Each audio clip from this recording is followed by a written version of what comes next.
Hello, everyone. Here is episode 9 of OneMindZone Inspirational Conversations, the podcast that teaches you how to reach a balance of body and mind. This podcast is a monthly chat with highly influential individuals that support personal growth, self improvement, and are willing to inspire others. My name is Jogile. I am certified holistic health coach and at OneMindZone. And today I wanted to speak about very actual topic for me right now. It is about being a mindful pet owner because getting a puppy or kitty or adopting one is an exciting time, but it can also be a little frightening. And if you are a fresh pet parent like me, you want to make sure you are doing the best you can for your new friend. But knowing where to find all of the answers can be really tricky, especially with too much information on the internet. So I decided to make this journey a little easier for you. And I invited my dear friend, Andrew Dillion, to have this chat with me. I'm and really happy. he will share all of the experience he has collected by now. We met with Andrew at the great place in Berlin where we worked together for some years, and I just fell in love with his sense of his Irish humor and his natural way of being.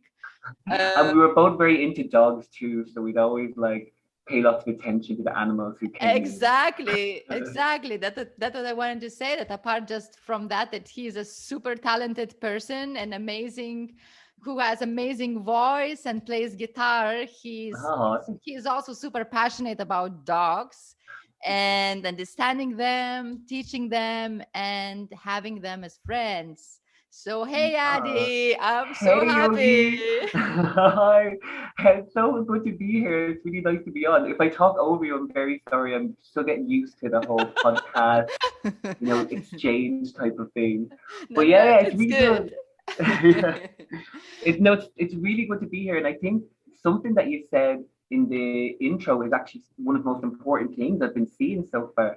Um, like you're getting so much information when you have a dog and Yeah. you're a new dog owner from so many different areas Yeah. that it is really hard to like parse what's the right information and what's the wrong information, because the internet will tell you one thing, and then your friends will tell you another thing, and then the old lady on the street will tell you then another thing after that. So it's really Exactly. hard to figure out what exactly it is you should do when it comes to your dog. Exactly. And Yeah. it's also even in just an internet, you can find like three, four different ways of explanations of the things. Of one saying another one, another saying another thing, and then in the end, it's more like you choose what is suits What better for you. exactly? But I think that's very true. You have to choose what suits better for you. Like one of the biggest problems we're having in my neighborhood right now, because you know what it's like with dog neighborhoods, like Yeah. everyone kind of Yeah. like talks and exchanges. It's that in Berlin, it's with castrating females, you know. Yeah. So Yeah. in Berlin and in Eastern Germany, in a lot of places, it's traditional not to do that. And then if you look at it on the internet, it says you have to do You that. have to. Exactly. Yeah. And you know what Germans are like as well. They like to do what their doctor tells them. Yes. So a lady on my street is having this like existential crisis because the internet is telling her not to castrate or to castrate her female, and her vet is telling her not to Not to- castrate her female. So it's like, what should I do? And at the end of the day, I said to her, I said, you pick up the dog's poop. You know what I mean? exactly.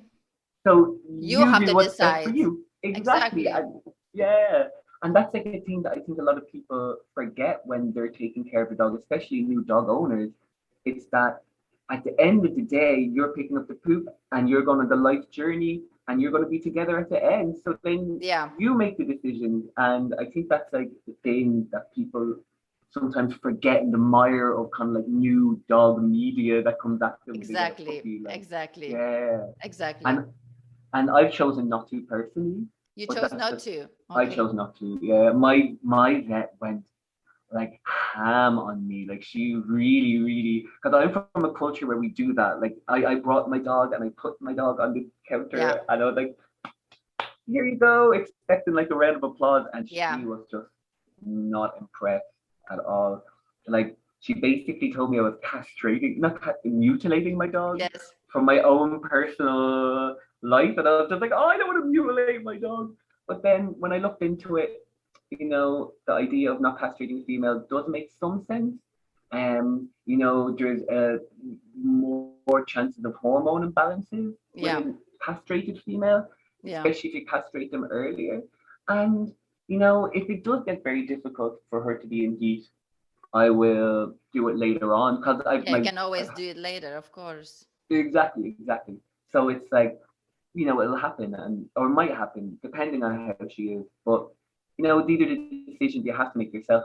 And like if the vet hadn't given me a good reason, I probably would have still got her castrated. Yeah. Mm. Yeah. Well, here What is, about your lady? well, no, she is sterilized because there is by law, all of the dogs from the shelters or associations, they must be sterilized or castrated. Just Cool. It's everything like that is in by law. Ireland too. Yeah. Yeah. So we already got her. She was already sterilized. Yeah. Yeah. So, and it's like it's a very contentious point here in Berlin. It's like people talk about it all the time. It's a really big deal. But Well, yeah, in Lithuania, for example, this is also not very common to do that. So I guess this makes sense. Like in Germany, if well, in the East Germany, so also Lithuania close. yeah, it's just like it's your responsibility. So like Exactly. you do what You you do. decide what you want. But I really like that though because I know one guy who he has his dog trained so well, Yeah. um, to leave the females alone when they're in heat. And that's Yeah. not something I thought was possible. So it really goes to show like if you make your decision and then you're firm by your decision and then you train your dog based on your decision, you can really do Yeah. whatever you want to do. Yes, of course. Of course. Yeah. Uh, Um, what I want to say from the beginning, like when I was leaving Berlin 3 years ago, and I got attached from that city a bit, and I've been following you on the Instagram and so on, and I was so happy to see that you got your beautiful lady there. no, yeah.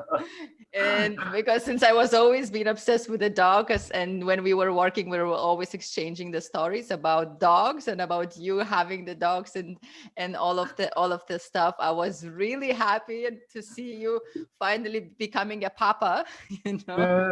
Yeah. It was really, really nice. Like I completely she's beside me now, so I'm scared to speak bad about her. But Yeah, I didn't really want a dog when I yeah, got her, but she was kind of like offered up to me by yeah, it was actually the cleaners at the place where we used to work.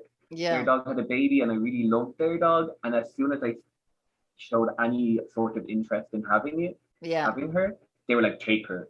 And they already knew I could look after her because I'd already been like friends with the previous dog. yeah, But it was very sweet, and I got to a point where I was like, well, I know I won't be like go out and get my own dog, so I have a perfect excuse now because the dog's been pushed on me, you yeah, know. yeah. It was a lot of fun. It got rid of a lot of guilt. Like with my like previous dog, it was the same situation. So I never really felt like, oh, you could be with like a happy family somewhere in like big farm because hey, it was either me or the pound. Yeah. Right? I might not be as good as a family without a farm, but I'm definitely better than the pound. Yeah. Yeah, yeah, So and it was super nice. Like we became really close really fast, and of course. especially because I was working where her mum, my dog's Yeah, mum, would still go. yeah. They could see each other Ah, once or so twice a week. sweet, so Yeah, sweet. yeah. Her mom hated her, so Oh, it but wasn't this as is what sweet it as it sounds. happens with the Yeah, dog mothers and the kids, that at some point they start hating them.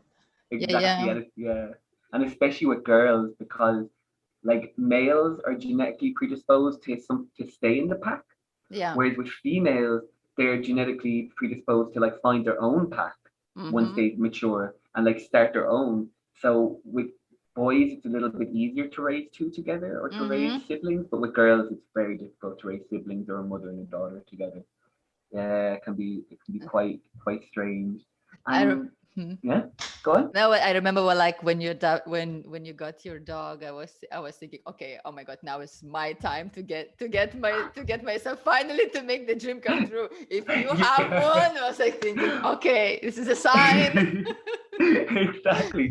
It's a sign now I need a dog. And you have got your beautiful Podenco as well. I was Yes, like, and then I remember like when I adopted in the first weeks, when I was getting super overwhelmed, stressed, like yeah, beyond beyond stressed, maybe even I would say depressed of the I all get of all of that. the input and the whole change of everything. And I remember I was writing you and saying, Addie, is she like Yeah. is she doing that? How do you do this? How do you do that?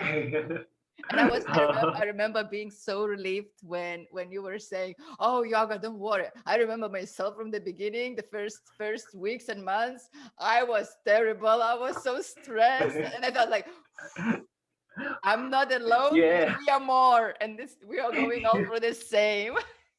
Yeah, it's like it can be so stressful because like there's all the every dog is different and there's all these new type of emotions Totally, that is coming at you from the totally, tiny animal. It's exactly, very strange, but like the whole like you have to just sit back and realize the dog's also going through this as well. Like you know what I mean? They're like, exactly. who is this new giant person? Like you know, Exactly. They also definitely. go through the whole process. So I think we are having like both and the dog and us going through kind of completely different Yeah. experiences. And it's really funny because you're saying you were texting me, and where I grew up, so I'm from like a really small town just outside the main city in Ireland, in Yeah. Dublin. And so when I was growing up, it wasn't so regularly that you would take your dog to the vet. So Yeah. like my mom was like the town kind of dog whisperer, you know what I mean? Like people would come to her and ask her dog questions, and then she would either be like, "Oh, do this, this, and this," or take your dog to the vet, you know? So she was always like the first stop off before you go. Yeah. So when you were coming to me, I felt a little bit like, oh, okay, I'm kind of filling in the role of my mum via the Right? internet, like, you know, like passing the Continuing torch. the generations, no? Yeah, and it's really good, and I always think that that's much better for raising a dog. I'm a really firm believer if you take your dog to the vet a lot, your dog's probably gonna get sick. Like there's a lot of stuff they can expose themselves to Yeah. there, Yeah. and I think it's really good to have a social circle Yeah. or even some sort of like circle where you can all come together, where Yeah. you can like discuss things and talk about things. Because I remember Exactly. when she was really little, she got bitten in the eyeball and her whole eye swelled out. Mm-hmm. And I went to, I'm really cheap, so I went to the guy that Clearladen, the dog shop around the Mm-hmm. corner, and I Mm-hmm. was like, "Hey, should I take her to the vet?" And he just looked at her, he's like, "What age is she?" And I was like, "She was 5 months at the time." I was like, "5 months?" And he's like, "Nah, you don't need to take a 5 month old to the vet for that." And just like he said, she healed up the next day and everything was fine, you know? So I think it's good. And now where I live, because there's more people that we all speak to one another, we Yeah. definitely have like a core group and then we share problems and then we share solutions. You know what I mean? Yeah. And Yeah. it's like it's really nice. It's really good to kind of like, raise a little pet in a village, I suppose. Of Make your course. own little village wherever you Of can. course, it's super important, and also like eh, the dogs are actually healing themselves in so many ways. Like the small wounds or like anything, they just licking it out and healing. And of course, when it happens for the people who doesn't know already, oh, okay, we have to go to veterinary. Like Alice, she just cut it yesterday. Her feet with the toe, one of the parts, and my partner is already like super panic. It's like we have to go to the vet. She's bleeding and stuff. And me like a doctor, like I was like, don't worry. She will lick it out. It's fine. And today she's already better, because she He was bounced back so licking quick, out yeah. everything. And so as Yeah. you say, like as my mom. I was also asking to my mother. I was like, "Oh, it happened this." My mom was like, "Don't worry, don't worry." As you say, like your mother, the whisperer, "Don't worry. By tomorrow will be better because she will do it. She will fix herself." So true. We have Yeah, to totally give them true. more And right, chances before going to veterinary. exactly. And I'm not saying there's anything wrong with the vet. Like I've taken my dog to the vet lots of times, and I've Yeah, yeah, taken to the yeah. vet for really dumb Exactly. reasons as well. Like one time a bee stung her teeth, Yeah, and it got bigger, and then I took her to the vet because I thought it was a bigger problem with her, and the vet yeah, laughed at me. So like yeah, still sometimes I'm like we're all like kind of susceptible to like being the crazy dog owner. yeah. Where you just have to like pull yourself back a little bit.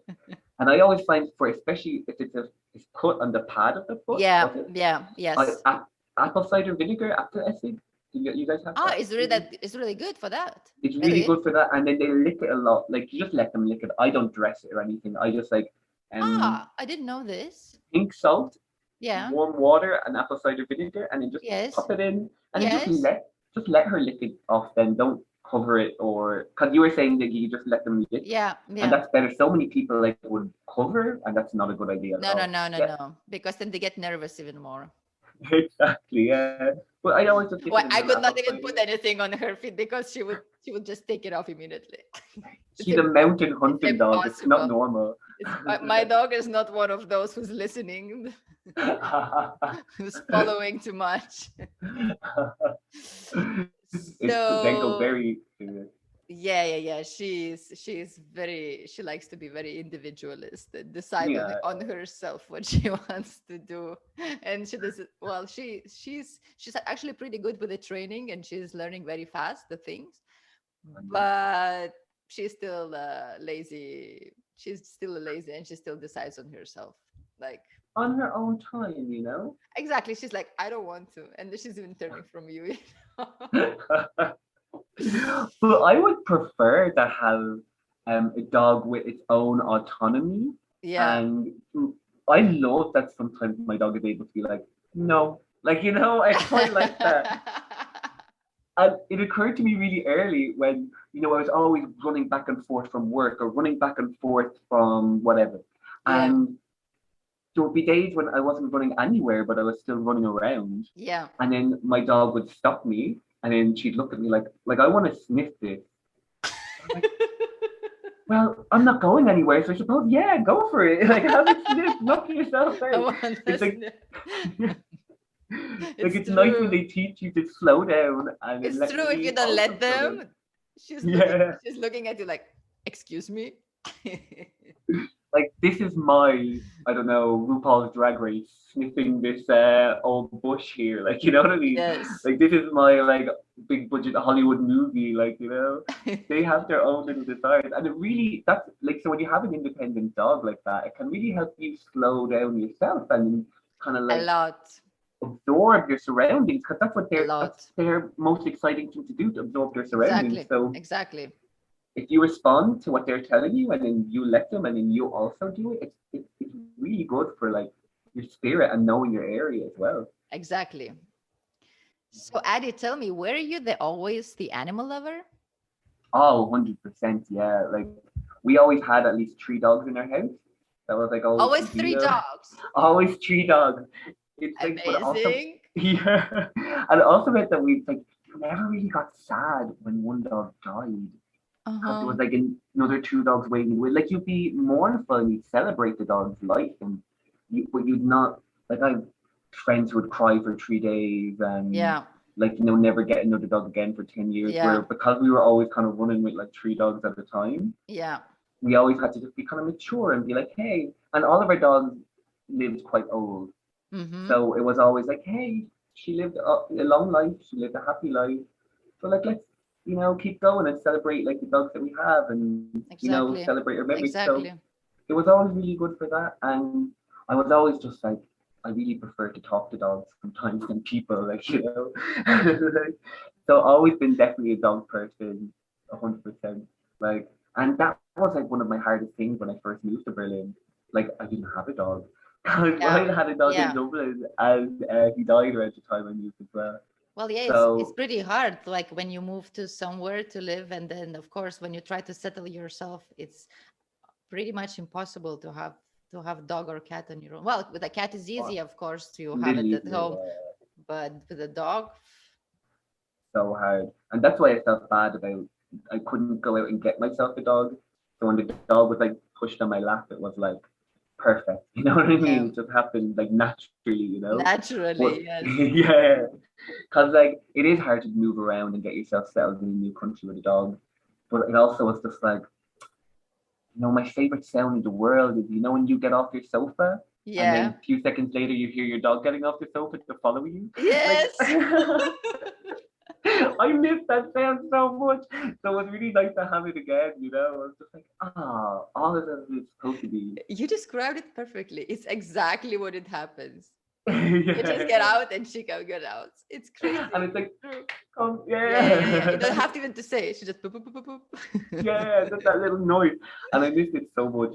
Now like Tasha, like your dog, is a little bit more independent than Mm-hmm. my previous dog. But Mm. he's been a street dog for a little bit longer, and I Yeah, think that's like they're very different. I think dealing with street dogs, they're like usually a little bit more eager to please, but then they can also have like lots of problems.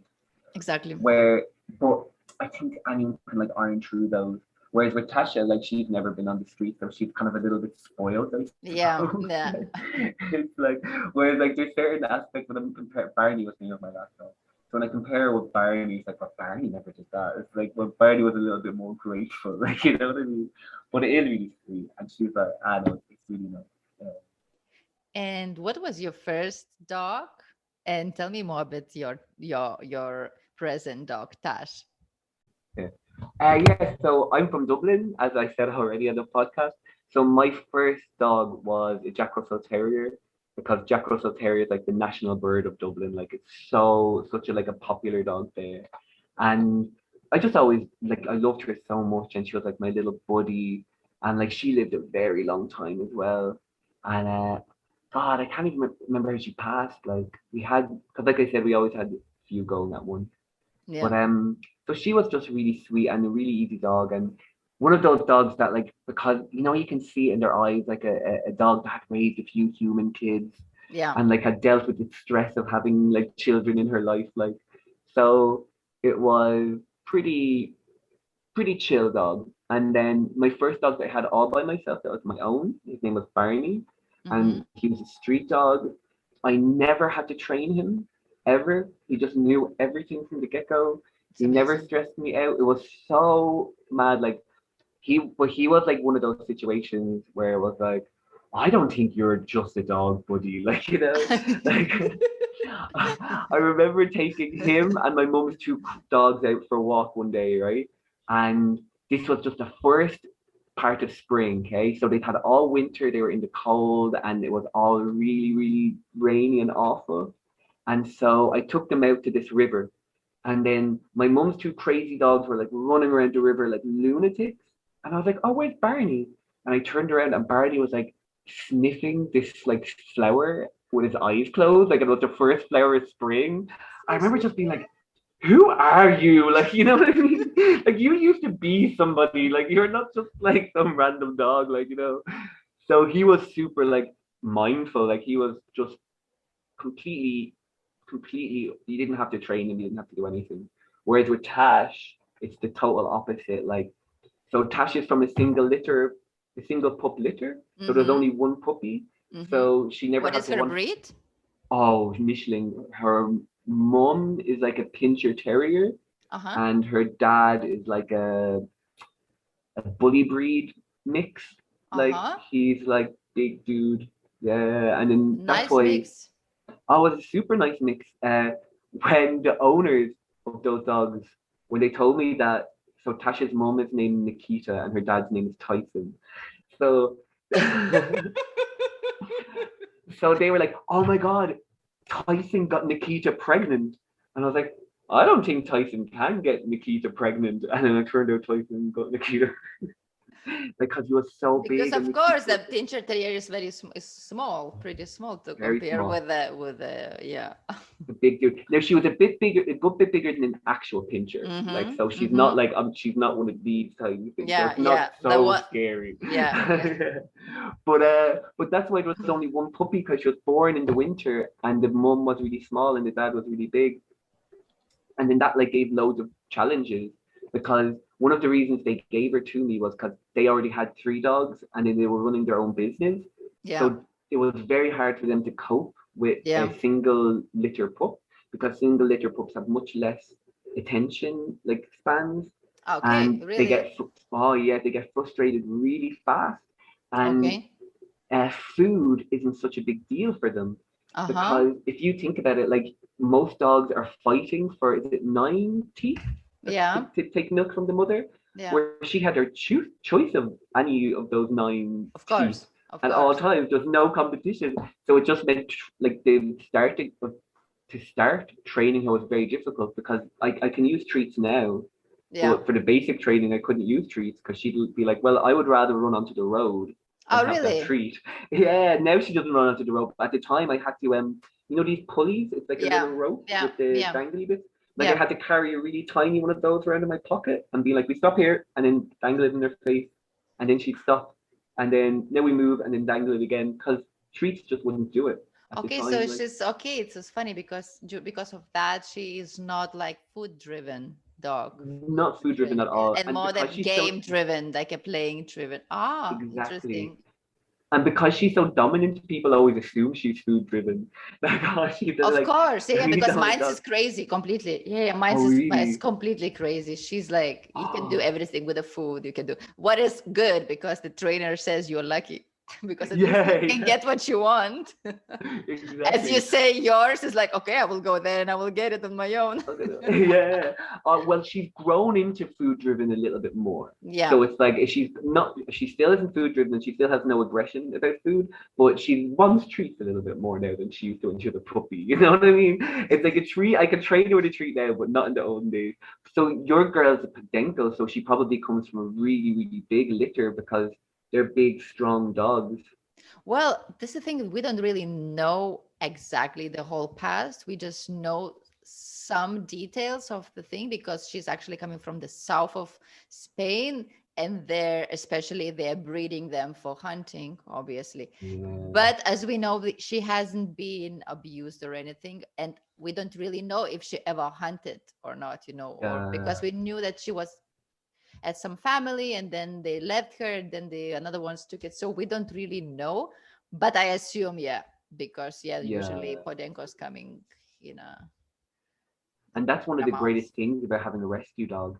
It's a bit like reading your horoscope, you know? You can sit right? down and look at their actions and what they do and think, oh, I think she did that because she did this. And I think maybe this thing from her past is making her do that.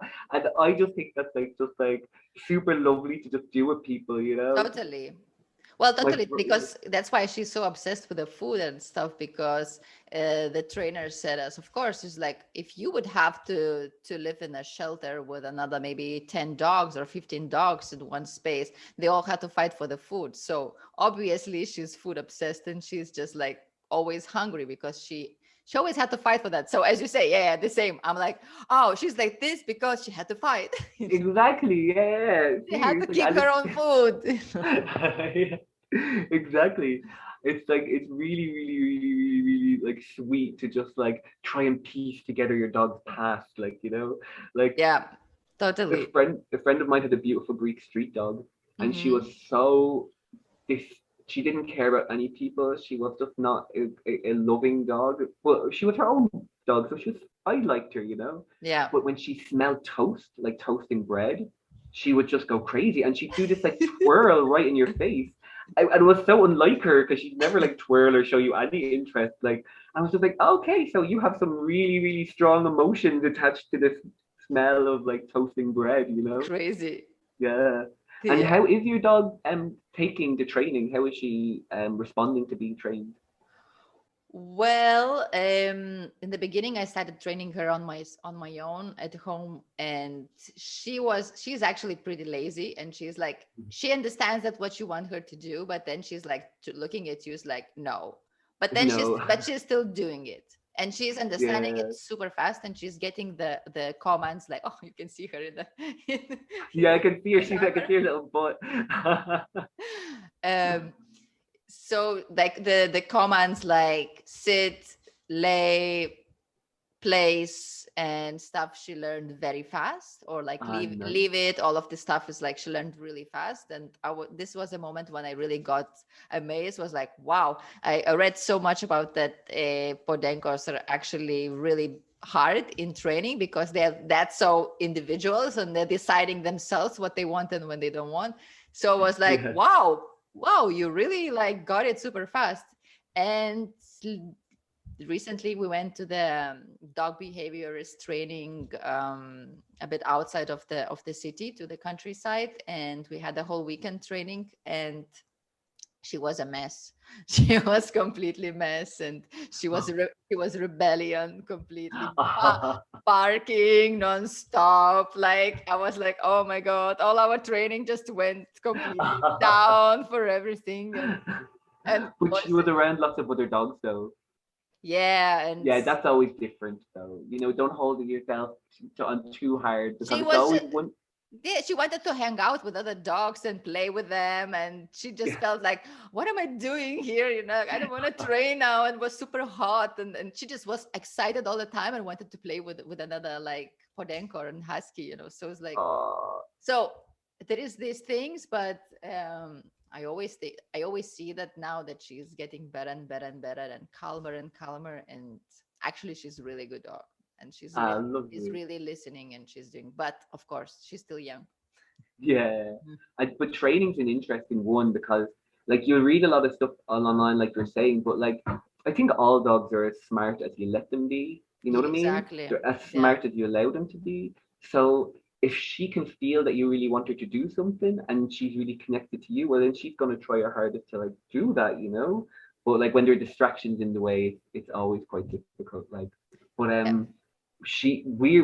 I've got become like such a trick teacher at this point, because she's quite destructive as an animal. Like she like eats walls and she destroys my things. Yeah. So I constantly have to be teaching her tricks all the Yeah. time, Yeah. So she's getting because distracted from the idea what she exactly, wants to yeah. do. Yeah. But now it's like it's pretty intense. Like it's like people will like, so some of the kids in my building come down, and then they see me teach her tricks outside. So then they want to learn how to teach her the tricks. So Yeah. then like I'm like teaching kids how to teach dogs, and then other people are like, oh, how can I teach my dog to do that? And it's like, so helping them with their Maybe soon dog. you're And starting the training school yeah, in the exactly. hood. Yeah. And it's so funny because you'll get to a point where they get really like into showing off the things that they've learned, because Alice is quite young. Yeah. Like she probably hasn't figured out, oh, when people see me do this, they're impressed, and then Yes. they're paying me attention. So when they get so they get to a certain point where they're like, oh, okay, I like showing off. Like, so Exactly. they'll get a little bit more responsive in public. Like she's still really hard around other dogs to do a trick. Like if there's other dogs around, especially if they're has a lot of energy, she's still a little bit like, no, I don't want to do this right now. Yeah. But if it's just humans, she's just like, yeah, no bother. Like I taught her to, what's this called? Yeah. You know this? They oh my god, you teached her that. Yeah, yeah. And then she won't do it. Amazing. Yeah, I have to, or she'll eat my wall. I'm not even joking. People are like, why did you teach your dog to do that? And I'm like, because if I teach her to do that, she'll keep the things I love in like order. Like, yeah, Just yeah. keep So on like, doing that, right? yeah, keep on doing that. And like right now we're doing So it's like, not only like the early years stage. She's keep on oh, doing it actually. keep up constantly. Like I think I'll be stuck teaching her tricks until the day that I die or whatever. Like because and she really likes to learn in really specific ways. Like she really likes um to stack commands. Like that's something that like you can see little fires in the back of her eyeballs Yeah. glow. And these are Yeah. things I never did with my previous dog. Whereas Yeah. like she likes, you have to sit, but then you have to sit pretty, like shunzetsu where they sit kind of up. Yeah. And then you have to put your paws over your eyes. She really likes, if you learn one thing and then you put another thing on that, like, or here's the ball. You spin before you get the ball. I throw the ball, you get the ball. Now you have to Yeah. go between my legs and hand the ball to me. You know what I mean? Now you have to jump. And she really likes, doing that. Like it's like stacking and stacking and stacking. And she just really responds well to that. So that's kind of how I've been like raising her a little bit, you know, to just kind of like keep going and then keep stacking commands and then like putting one command onto another command onto another command. And then obviously it gets to a point there when she gets like frustrated and she can't go any further. And that's when you stop, you know. But she really liked it, really like solving the problem really like sets her really good. So yeah, it's really sweet. Oh, because she has a lot of energy, no? A lot of energy, definitely. Like so much energy. And she just like because my last dog was completely different. It's like I suppose it's just like she's just a dog that really just enjoys kind of like being challenged, you know. Like my last dog did not enjoy being Yeah. challenged. Like that. But with her, she definitely does. She definitely does like to kind of like you know have a problem that she needs to solve. And it's another thing about letting them how can I put it? It's another thing about letting them be as smart as you feel like they can be, you know? Mm-hmm. Because it's like I'm not a fan of pushing a dog. I don't think you should ever really push the dog. But Yeah. I'm a really big fan of standing back and being like, well, I don't know, dog. Like you have to figure this one out yourself, you know? Yeah, you And have then to figure giving them out the time. yourself. Exactly. Giving them the time, but like at the same time, I think it's bad to like push them and scold them in these situations where you're trying to get them to figure stuff out. Because Yeah, the because more you this scold, goes only just wrong. Exactly. It doesn't work that way with exactly. them. Doesn't It work that doesn't. way. Yeah. All affirmations should always be positive unless they're really bad. Exactly. Like unless they eat something you love or destroy something you love or pee in the house, I think you should always be really positive. Like you know what I mean? And I think like around the time the age Alice is right now, that's probably really important because she's probably getting more defiant. Yeah, So it's usually good to fight defiance with positivity as hard as that is at the time. Like you know what I mean? exactly. Exactly. Oh, What is your favorite thing about dogs? oh my God. Um, my favorite thing about dogs is that they will always find a way to be happy, you know? True. Even when they're sad, even when they're alone, they'll always find a way to be happy. And even when they're mad at you, they get mad at you. And if you do the right thing, they'll find a way to love you again, you know? And I really appreciate that. And that's the thing I think people can learn most from dogs as well. To like find a way to be happy because no one's owed being happy. You have to find your own happiness, and no one does that Exactly. better than dogs. Yeah, it's beautiful. I love seeing them go from like, you know, maybe bored or like, you know, especially like in the hot weather, she'll be like really tired, and then she'll get to like some water, and then she's like, yeah, you know, or if like we've had a bad day, and you know, sometimes I'm like moody and you Yeah, know yourself, their mood responds so much to you. So if totally. I'm feeling moody, then she's moody. And then Totally. and then when I see her find happiness outside when we're walking then later that day, Yeah. I'll be like, ah, if she can find happiness so easily, I'll look inside myself and I'll find some happiness too, you know? It's Yeah. like it's a good influence, no? It's the best influence. Yeah. It's like hanging out with like a positive person all the time. And what about yourself? What do you love most about dogs? What is this thing? I I don't know because there are so many things. I think it's also with the time changing, like before I just loved everything, about them. I Yeah. just love the cuddling. I just love this, as you say, this happiness and conditional love, this Yeah. completely, because no matter what is she's gonna be next to you and stuff. Like, and Exactly. and I love these moments when maybe after the long day and so on, and that maybe I didn't have a time to cuddle with her too much, or to do funny things, and then I'm just sitting in my terrace and I'm sitting on the sofa and she just comes next to me. It's always the ritual. If I'm on the sofa in the terrace, she comes next to me and she lays and she just puts her head on me, and I'm Oh. like, okay, you came to mommy. I think this is the moment what buys me so much, and I always say to my partner, I don't want to go to sleep because I'm just enjoying this moment so much. Oh, that's super sweet. And has she picked a favorite, do you think, between you and your partner? Oh, Or she can goes you she goes to the middle. Yeah, yeah, the middle. That's super sweet. Yeah. yeah. But I think that she Uh thinks that maybe it's like, okay, I'm a bit with a puppy and with a mommy in between. yeah. That's super sweet. I'm getting she's not very cuddly at all. I'm Yeah. getting no cuddles. It's No like cuddles. How is? really no Oh cuddles. my God! She's Yeah. no cuddler. Just look, So you can see she Well, doesn't move I away say, from well, Alice is doing the same.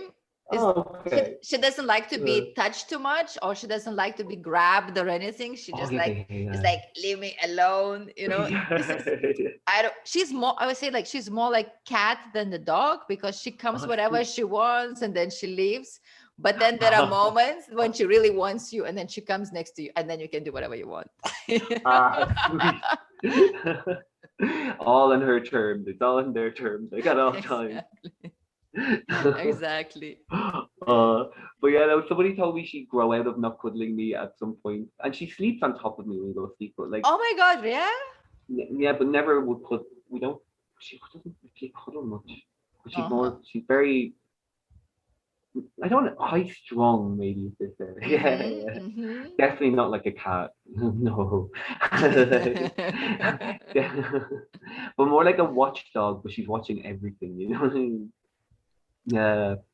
Do you have a particular method or the philosophy for the training your dog? Oh, yeah, like definitely. I think you need at least 3 words for everything you want the dog to do.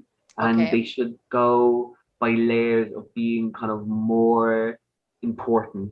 You know what I Okay. mean? Like Okay. come, she's like several of those, and then we're actually working on a new come as well. So it's like there's the here, and that means like I want you to come here, Yeah. and then there's now, and then there's here bleiben, yeah, Yeah. and then here bleiben is I like say in German, for those who doesn't sound ah German, they say it means like stay here. yeah, and it's like definitely like Do you when it's speak with her in German? Sorry. yeah, we speak in German. Okay, okay, It's forgot it. really it's like I was like really scared of like people not being able to communicate or because I Yeah. always think that you should train your dog to be good without you, as in like because Yeah. we never want to lose our dog, Yeah. but that's like a thing that could happen. So Yeah. if you don't give your dog the tools to be like okay by itself, like you're actually doing your dog a disservice. Yeah. Exactly. So I thought like, I ideally never want to lose my dog. Yeah. But I felt like living in Germany, if I did ever lose her or something happened, it would be just easier for her to live if all of her commands were in Of German. course. Of course. Of course. Yeah. And then so we have our layers, and then our new layer is, and that basically means show yourself, but you don't Ah, have to stop for me. Like, so it's like now she's she's checking. Yeah, so that's for when she's chasing the rabbit. So it got really difficult when she's been chasing the rabbits because I've been How like, do you stop stop. her from that? We have this problem. She is like, when she gets the instinct, she's Yeah, not listening a thing, a yeah. word, nothing. She's gone. Well, that's what I've made like a softer come now. Mm-hmm. So now that whistling noise is the noise for you don't have to stop and stand beside me, Yeah, like, but you have to show yourself. So yeah, if she hears that noise when she's in the bush, she'll fly out of the bush and walk and run across me so I can see her, yeah, and then she'll move away. You know what I yeah, mean? yeah. But then, So so you're I think, also aware that she's around and she's okay. and Okay. she knows that I'm not gonna like put her back on the leash right now. She just has to be seen, and I think that's important. So you have to always have your command, your most important command. See, that's the lightest command of the come command, Yeah, and you have to have the one that it's like if I say this, that you means come. Yeah, everything happens, and like, but that also means that I, as an owner, have to commit myself to never backing out on this version of this command. Do you know what I mean? Because I do have the ones like here, she doesn't come right away to here or doesn't come at yeah, all. I'm yeah, like, well, I can see that you twitched your ear, so you know I'm here. yeah, yeah, But then if it's like, come or here bleiben, yeah, it's like you have to come here and wait and be beside me. And if you're not going to do it, I'm going to have to enforce it. And yeah, I think that like gives you the freedom or us the freedom to be lazy owners sometimes, but it also gives us that like really, really, really kind of like strict kind of what would the word be, template to move from. You know what I mean? yeah, So I yeah. definitely think having more than one name for your dog, I think is super important as well. To Yeah. have the name that's for when they're your baby, and then the name for when they have to behave themselves, and then the name for when you're mad at them. I think that's all super important. Okay. And I just think layering, it's all about layering. It's all because we can never be perfect all the time. Like if you look on the line, it says if you Exactly. tell your dog come, your dog has to come immediately. And I don't really necessarily agree with that. Yeah. But like I think there are times when you want that to happen. So then it's good to have the one in your pocket. And then they get to know that one as well. They get to know that command and they're like, oh well, it's probably best for me if I return now from that command for that command. But And, like and yourself, yeah. how do you master it, for example, that specific command when you really want her to be there? Oh wait, like as in like no, this is outside the rabbits, yeah? Because the Yeah. rabbits is a whole other ball game, right? So like let's put the rabbits aside, okay? Because that's like, but, With like rabbit doesn't work. yeah, because that's why I had to come up with a fourth command, like because it's like no command works. But you just have to be really, really, really, really, really, really sure of yourself, and you have to be really, really, really dedicated. Like she'll usually come on this first or second, but if she doesn't, and I'm still calling her every time, like it's like the case of if you don't want to get off the chair, sometimes you're trying to get them to do something.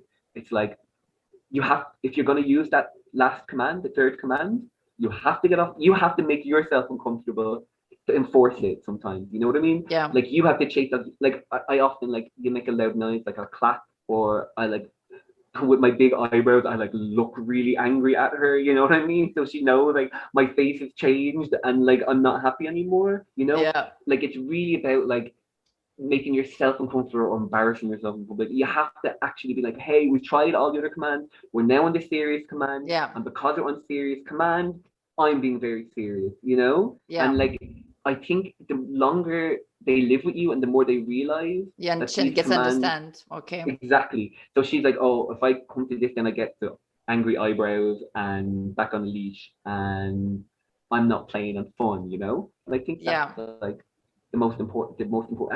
This is all stuff that took 2 years. This isn't stuff I taught her in like days. You know Yeah. what I mean? Yeah, Like, exactly. This is like it's like like consistency all the time. exactly. But with my method, you need to be consistent all the time without having to be consistent all the time, which is why I quite like it. You know what I mean? It's like, Because of but course you have to apply every day for any kind of reason. Just like keep on applying, keep on applying, keep on applying. keep And in at some mind. point she's gonna get it.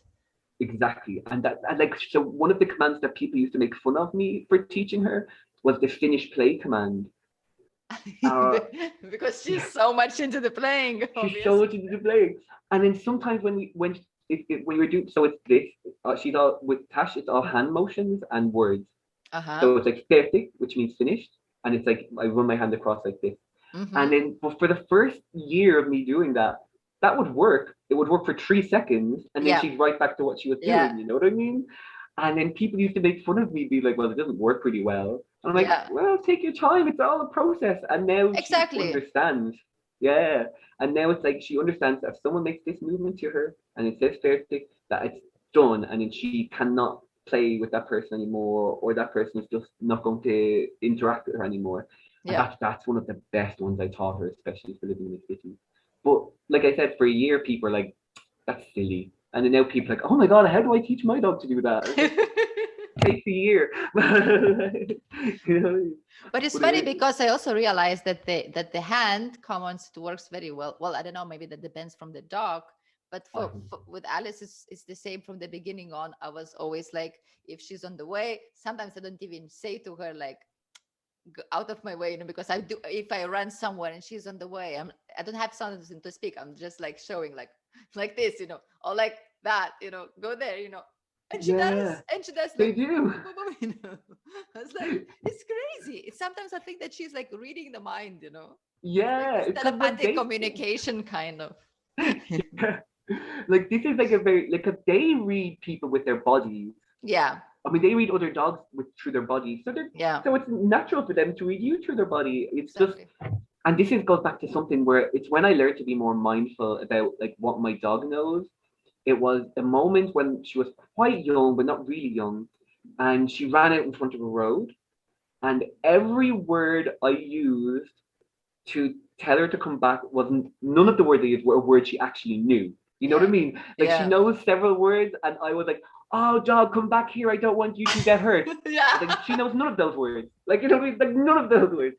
And I was like, "Oh, I have to say the stuff that she knows in order for her to understand." And then what do they know more than everything else? Physical movement and like physical manifestations of like what you want them to do. And that's why like I think both of them work together. Like I feel like saying the command is a bonus, but like the motion or like, because so we have like, it's like sit, Platz, what else?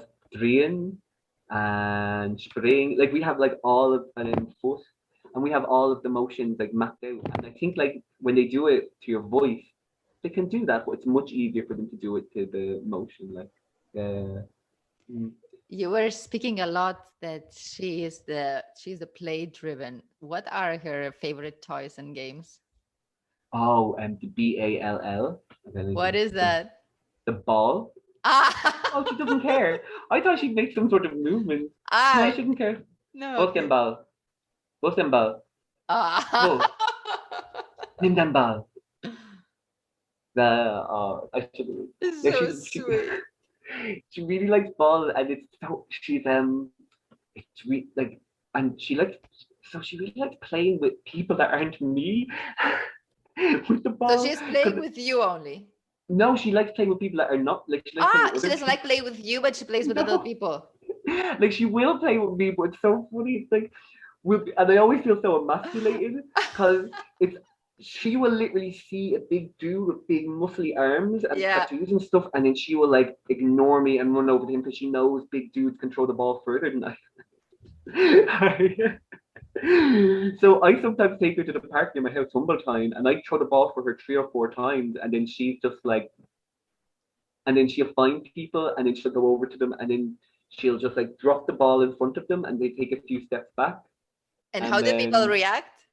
Oh, people really, really love it most of the time. Even people that are scared of dogs. Yeah. Because she learned that in order for them to play with her, she needs to chill out, and this also took a few years.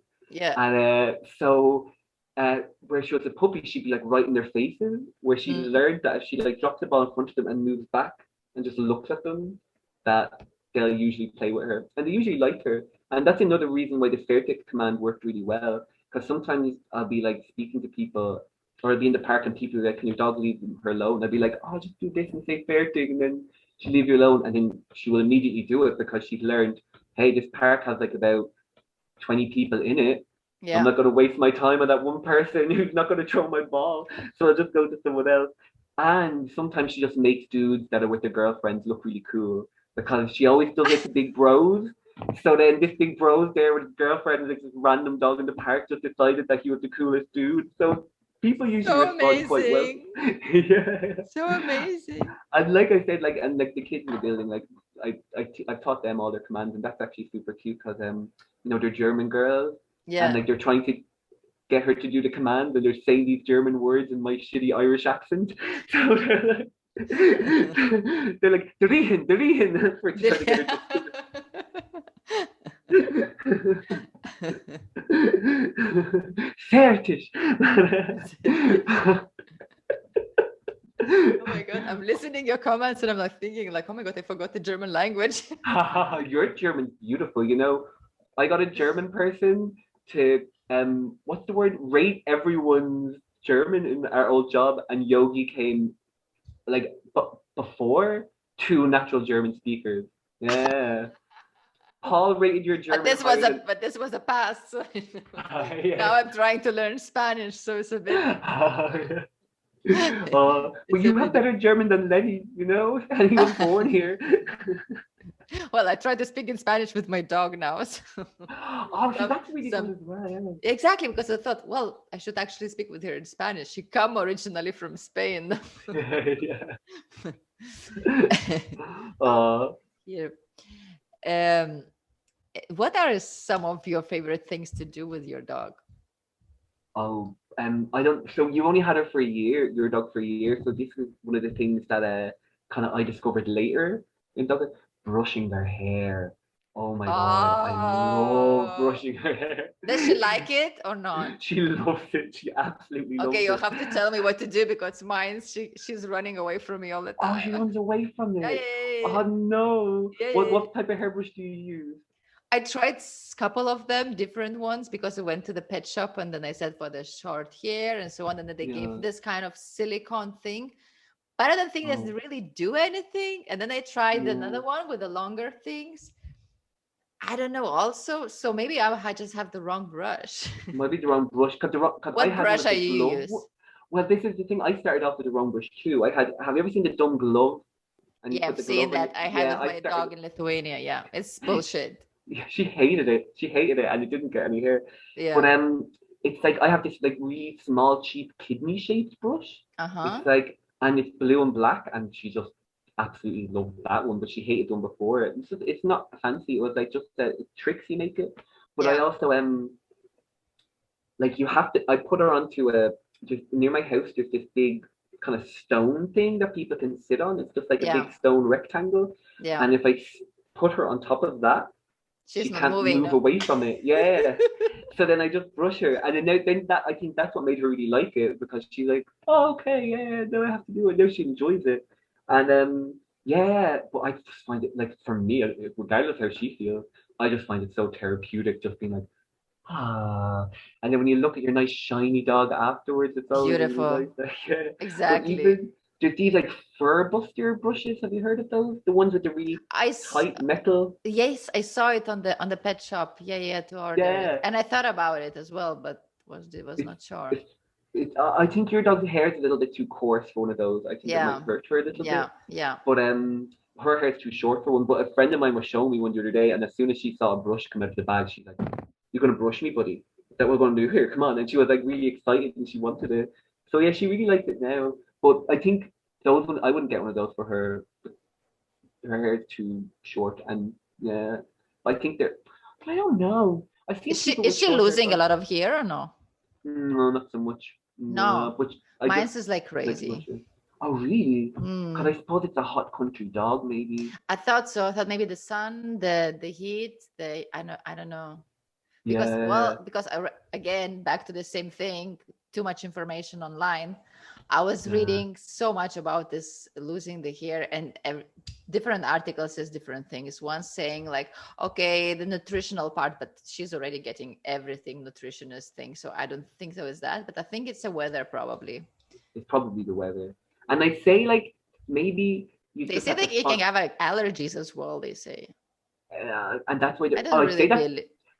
I feel like allergies when that's with regards to losing hair with dogs, it tends to be like in localized areas. That's Oh, what that is. okay, okay, Whereas like it okay, wouldn't be like a like kind of patches would be, yeah, okay. yeah, where it wouldn't be general shedding. I'd say you just have to find your brushing groove. Like Okay. find your like really find your place where you like to brush her. Find a place where she doesn't mind to be Maybe I brushed. would just should just put her on the terrace table, the high on the top because it's pretty high table. So she doesn't Oh move maybe and she's yeah. scared and Yeah. she sits calm. Yeah, exactly. Like find a sweet spot and then just do it. I do it twice a week. And like then it probably won't be such a big deal after that. But like I said, like it took me like a year to get into a point where me and her really like had her brushing schedule Okay. down because it's like a new thing. You know, they're used Yeah. to the other dogs licking each other. It's new. So I'd say just always keep with these things I always say just keep the thing that you want to in your mind. And then Yeah. when the right time and place and situation comes, you'll realize it, and then that can be part of your what's the word? Your um not cycle.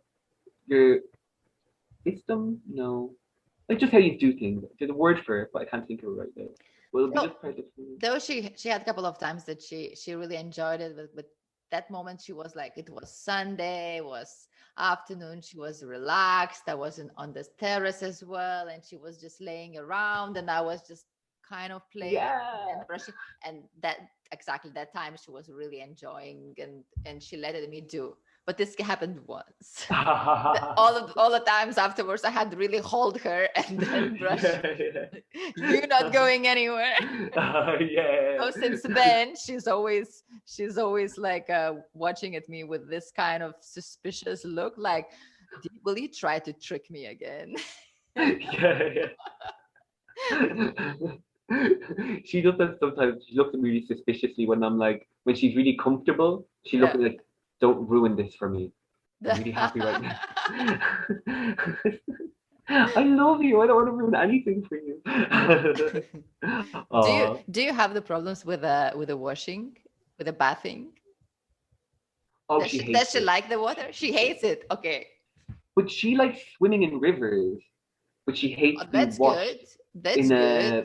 Oh yeah, but she hates being washed in the shower and stuff like that. So yeah, but swimming in rivers doesn't make your dog cleaner. You know what I mean? Especially in Berlin. Especially in Berlin. Yeah. So yeah, so I still need to shower her in the shower, but no, she hates it. Hates it. And your dog hates it too? She hates it.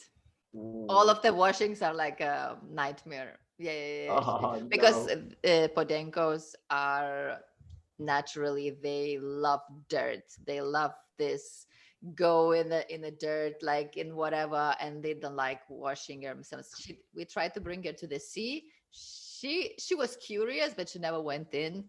Oh, she didn't go Um, in. she didn't go in. She just saw it. Oh. But maybe we will try now, like in a month or something, when we go, and then we try to go ourselves, and we'll see if she's gonna follow us or not. This is gonna be interesting.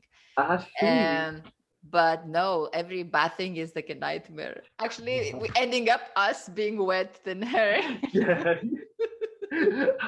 I'm always so bad because we have like a shower room in our apartment, so I'll just Yeah, like strip down to my underpants and like drag her into the shower with me, like you know what I mean? exactly. Yeah, yeah, yeah. Yeah. I even try to do, like, every time, like, we have a bathtub, as well. And I think for her, it's already the fact that there is a bathtub this big, and she's already scared of the whole thing. And it's like, Oh, and then I try to, like, take my bath myself, and I try to convince her, hey, like, come on, good. if I'm here, I'm feeling good. You should also try, no, doesn't work. No, no. She's like, no, no, no. I'm not stupid, Oh, yeah. No, and she loves swimming in nature, so that's Mm, never an issue. Like even when I take her to the lake and I sit there reading, yeah. because she's really territorial, as soon as someone in our area gets into the water, she'll follow them in and have a swim around and make sure that everything's okay and then come back out to me. So Uh-huh.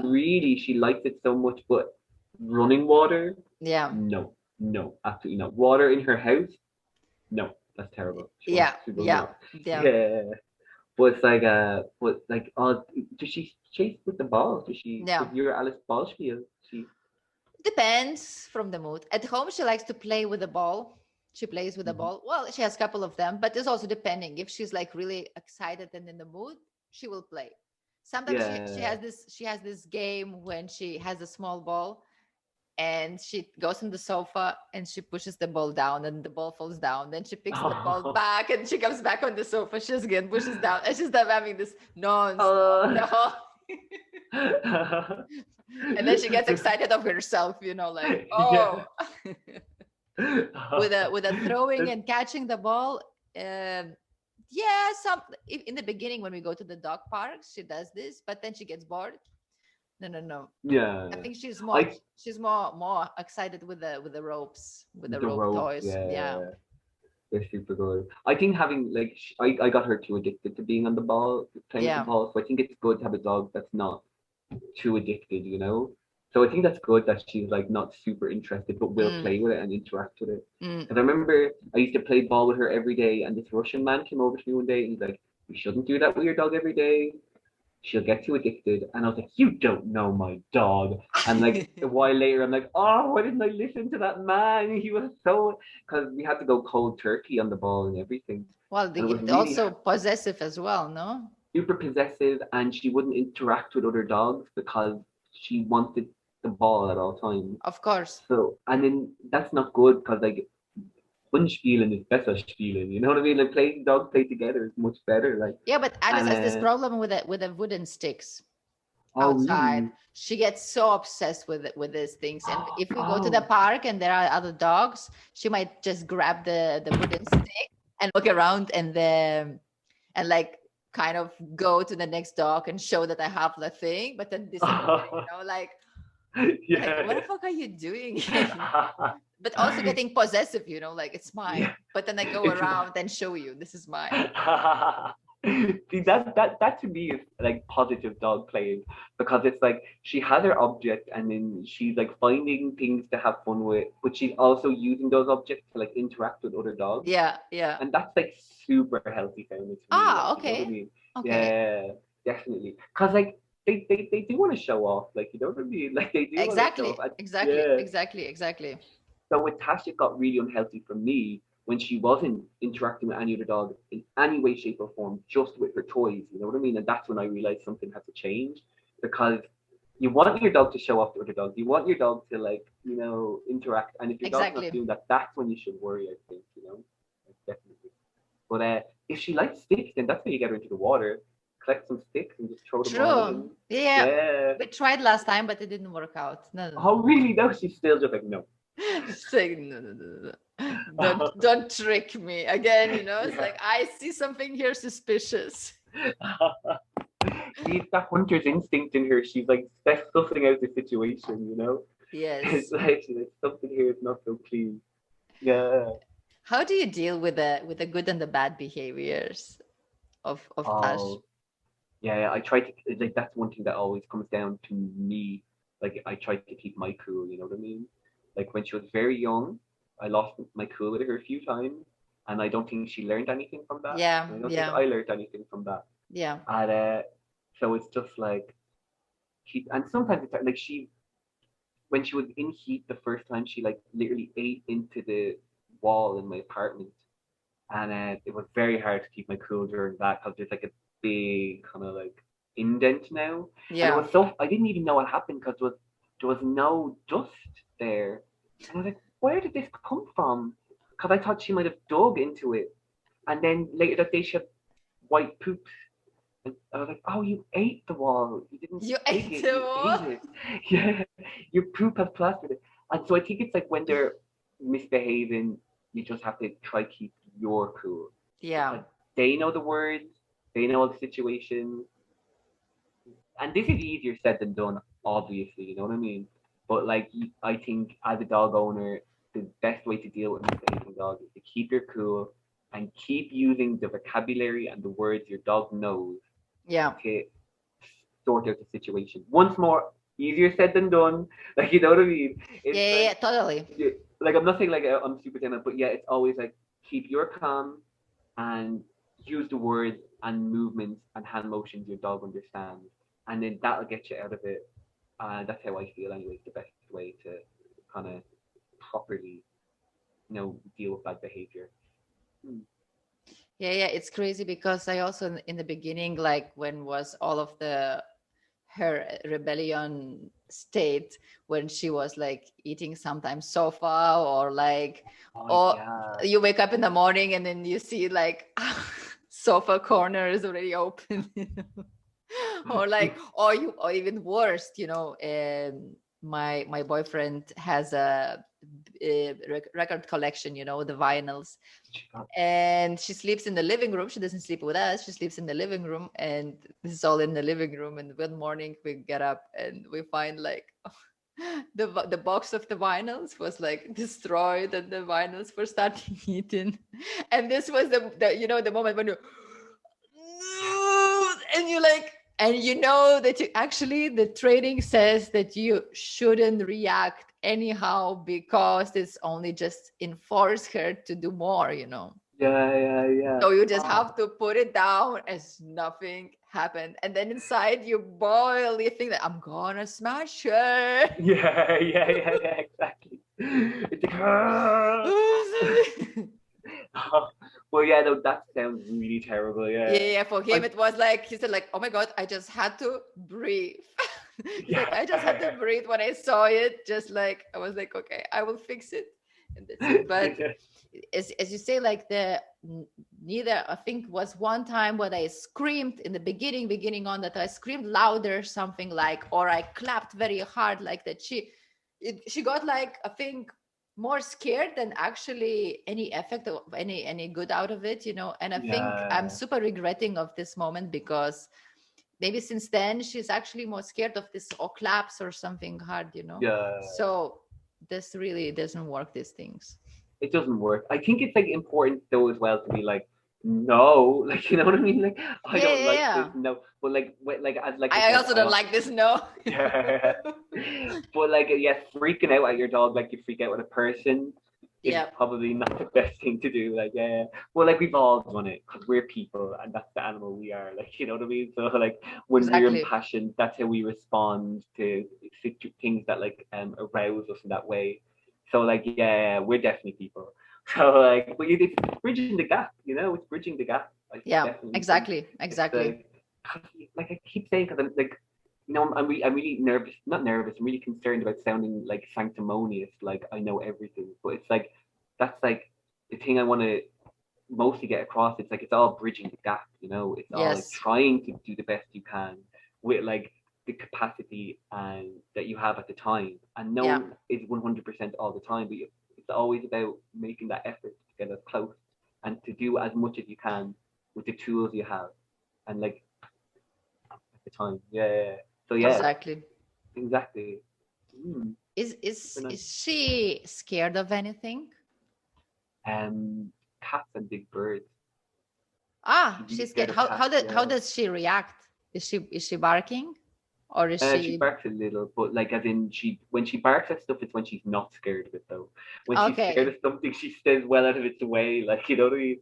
Like, there's a barber shop with a cat in it near my house, and I think that's what just set her off for cats, because the cat sits at the door and then she stops and looks at it and then just walks away. So now she's just really terrified. Well, but then it's better she's being scared, but not like wants to eat her or something. But she pretends that she's hardcore, but she's really not.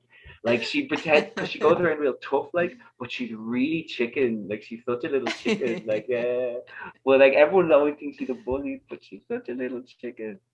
But yeah, so she's really scared of cats, and she's really scared of big birds. Like, the small birds, no problem, but the big birds. Yeah. What about Alice? What's Alice afraid of? But actually, she's opposite. She's always barking on the cats because she wants to grab them. The hunter, Yeah. And the birds, she's just scared. She's running always. She tries to run in the like when there are like the pigeons around in the street. She just loves to scare them. For her, it's like it's one of her activities daily is to scare. So this pigeons are too scary for Tash. She's scary. They're scared of pigeons. Really? The little birds, I think they're called starlings. Yeah. She does that to them, but pigeons, she's like,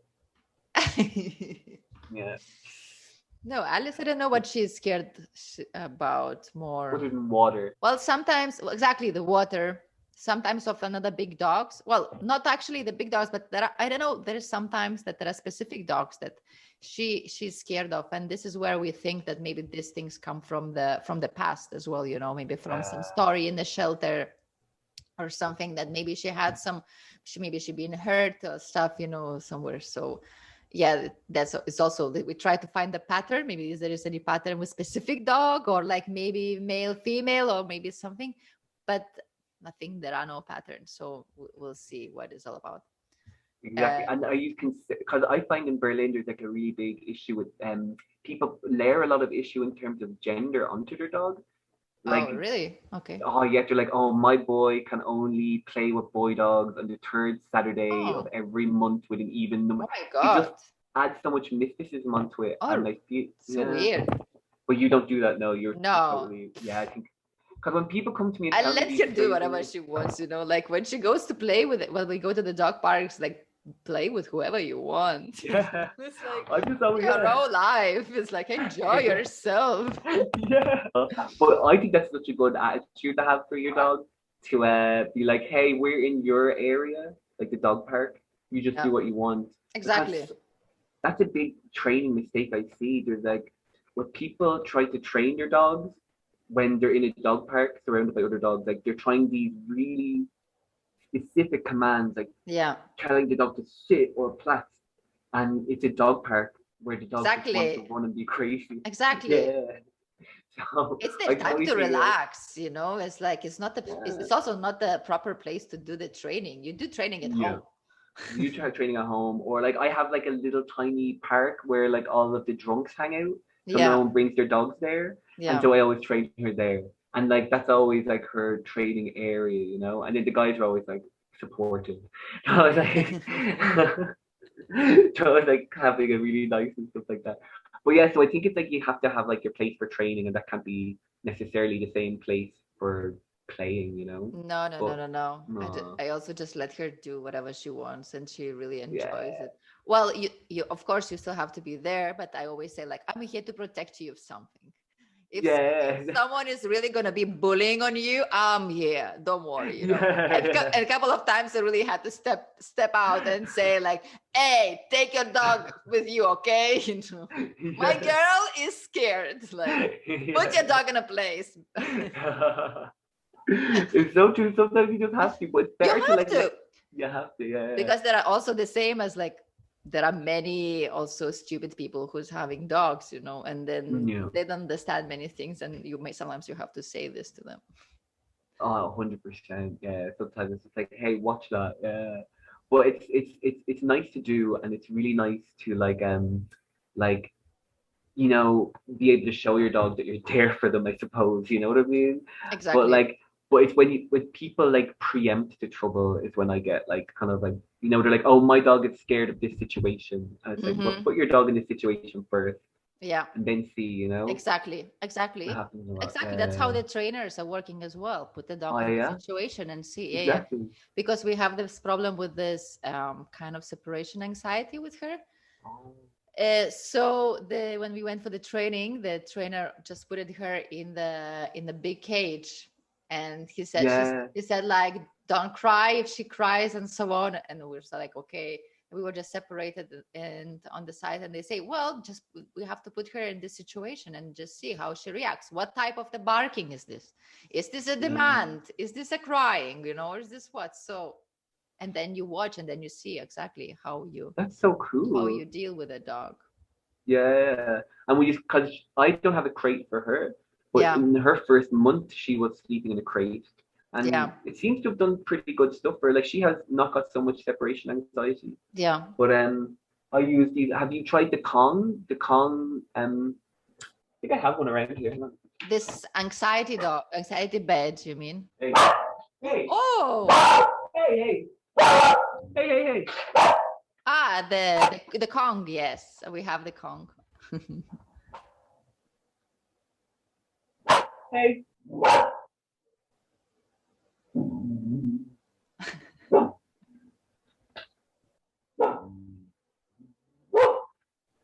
I cover her eyes, sometimes she barks less. Hey. Lying down. Lying down. Ah. Lying down. But these things, Yes, Kong. We have it. yeah. Yeah.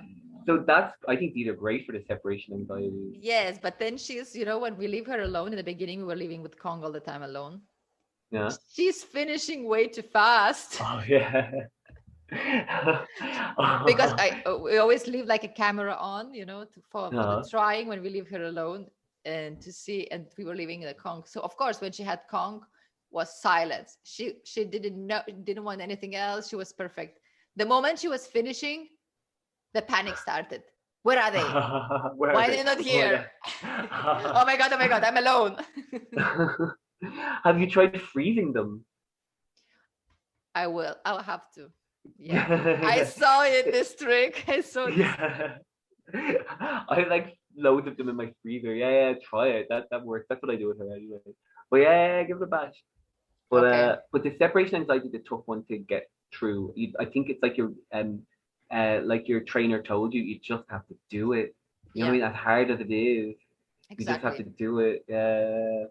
And then hey, if you have a big apartment, you could get her a crate, and then that Well, we wanted to get the can crate, be very but soothing for them. the trainer said that well, the shelter where we took her in Girona, they told us that she's been a bit traumatized because they brought her from south of Spain, from Huelva to Girona, where it was around like 16 hours trip by car, and Yeah, she was traveling in a crate, and they said that since that moment she's really scared of it. You cannot put her in. Aw, Yeah, so then we see, didn't this is even buy the and didn't try, because we thought, okay, maybe not. if they told you that it's already Yeah, gonna be yeah, a yeah, problem, you because I was like, probably probably yeah. they tried it probably, so it doesn't work. My cutie pie. Yeah. Aw. But with her separation, well, not that she gets much, but I usually find it's like, if, it's like, like you just have to kind of like try to get her really tired in the Yeah, day, and then you yeah, want to leave her as by well. herself. Exactly. Hopefully she'll be okay. Yeah. Less stuff will be destroyed. It'll be okay. But all easier said than done, I suppose, as well. Yeah.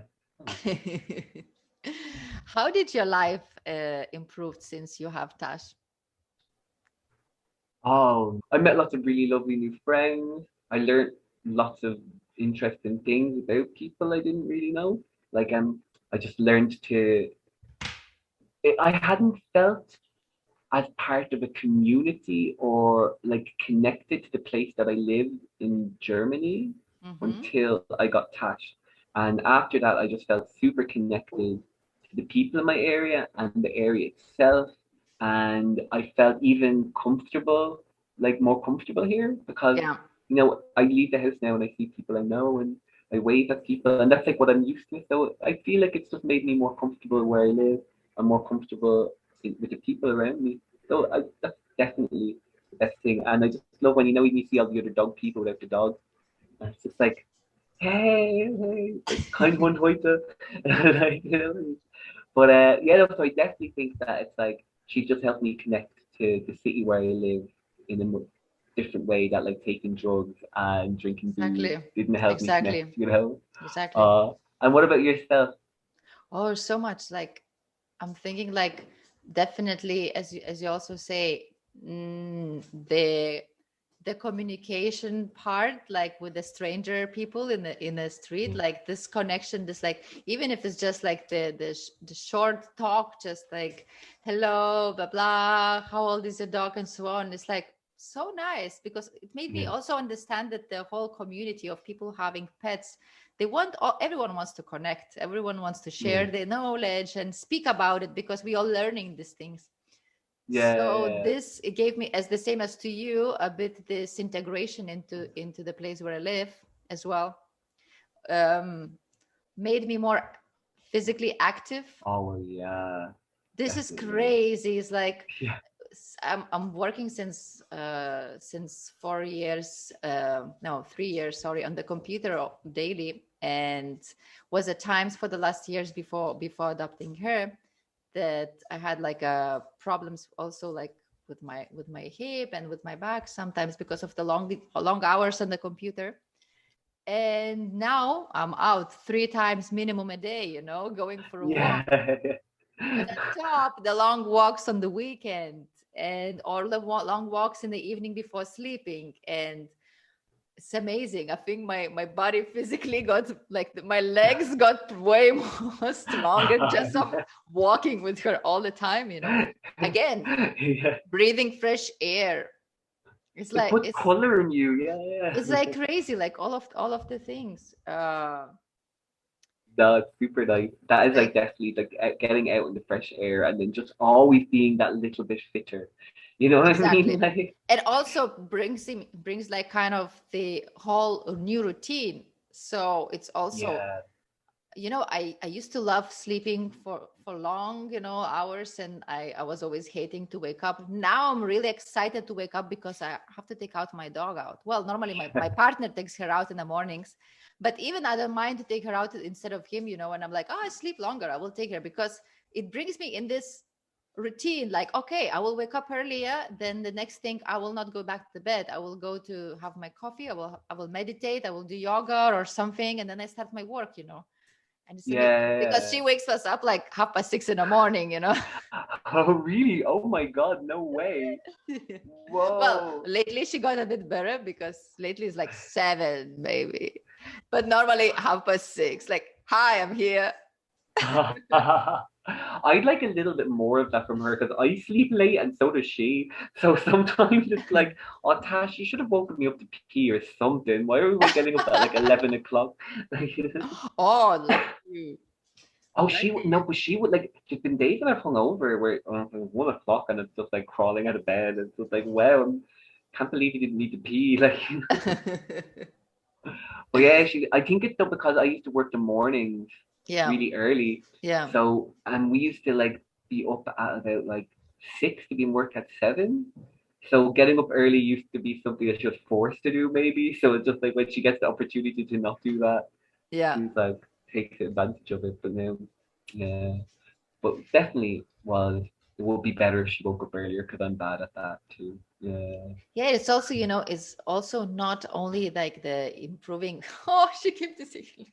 No, She's she's like coming around with a rope, like play with me, play with me. oh, does she have the rope with her? Yeah. Oh She's yeah. having in her hands, like in her. Oh yeah, she's looking at you like this. Like she's like, Yeah, like I will let you play. yes, you're up. It's your turn. Exactly. I did my part. I brought it here. Exactly. Well, it's also, like it's amazing to see how not only like physically there are improvements in the life or like in routines, but also mentally, the effect of the having a dog is like, it's crazy. It makes you calmer, makes you more aware and more mindful about doing everything daily, no? Yeah. Because Because people always, yeah. no. Go on, go Because on. people always say, "Oh, it must be such a big what's the word? Like responsibility." But Yeah. it's like it kind of is, but also isn't because you just have to be kind of more mindful in general, Exactly. and that becomes your life. So when that's your life, it doesn't feel like responsibility anymore. Yes. It's like yeah. So I totally agree with you there. Yeah, and also like what I also realized, what was weird for me, I didn't know, like I already was thinking that I was pretty relaxed and a balanced person, and of course to compare with my partner, I was always more relaxed, And Yeah. when we got Alice, uh, it was interesting because the trainer said, well, I never had problems myself with her. I could always take her out with me to Barcelona, to the center and stuff, and I would take her to whatever, and to the friend's house, and she would behave like nicely. And sometimes my partner would stay alone with her for some days if I'm out, and he had really problems, and then the trainer said, it's like, well, because maybe you were not relaxed about some things, and you were stressed, or you were overwhelmed with your work and the thing. And the dogs are so Yeah. sensitive, and the pets are so sensitive in general. So this is how she got this from you, and this is how she just expressed herself, And it's Whoa. crazy, because since that training, since he understood that, she's not doing this that much. Wow, that's so Oh. cool. Yeah. So they said, like, don't even touch the dog if you have some stress in your life, or that moment, if you're in stressful situation, don't even touch your dog and let her be on your own, and then just touch her when you're just calm down and you are relaxed. Yeah. Just don't push any of your negativity onto them because like Exactly. they'll just amplify it. That's such good Exactly. advice. Totally. Yeah. And yeah, even though she said, like, if there are days that you are like, or at night before sleeping, if you're like really tired or really annoyed about something as well, or you like not in the mood and down, then they say it's better than not even to take her out at all, than take her out in this mood, because every Oh, dog cool. walk should be like super pleasurable and positive, or not this way, like forced way, because then Yeah, they like say, like, trudging. exactly, it's like, oh, I have to because I have to. No, then sit at Yeah. home and let her at home as well. Yeah, exactly. Because it is super like yeah, you probably shouldn't have like it probably is something that we have to think about to not like press our moods onto them. Because that can Exactly. be pretty bad, yeah. Exactly. Because also the same when we were speaking about this, like sometimes these situations when there is like, you want, like, oh, and of course, if you would push this like thing on her, then she would get even more, on this thing. Yeah, yeah. No, they're She so has to cute stay though. relaxed. They have to stay relaxed, be Yeah, peaceful. yeah. And they Like teaches us to be peaceful. Yeah. In between making us not peaceful with their horrible actions. Exactly, exactly. Oh yeah. Oh, that's such super good advice. I really like that because I've just seen like in Berlin, the dog trainers all seem to be awful and only give terrible advice Okay. because Have you I tried any? I would never know, especially not in Berlin. Like as Okay. in like I'm really shocked when your dog when you told relayed that story to me about the dog trainer saying about the stress level. I Yes. was like, wow, that is so interesting. But like dog trainers in Berlin seem to have like only terrible advice. Like there's a dog on my street and he's really aggressive, but he's aggressive because he's scared. So Yeah. it's not like angry aggression, it's fear Yeah. aggression. Yeah, of course. And so he barks at her when we walk by, and they're actually Spanish. And every time he starts freaking out, Yeah. both of the owners push him against the wall, and then they kneel down and they press him against the wall, Oh my restricting his God. movement. And then I was like, "Why are you It's doing using the that? force. It's using force." And they're like, "Oh, our trainer told us to do this when he freaks out." And I was like, No. "That's the worst advice I've Exactly. ever heard in You my create life." the fear. Yeah.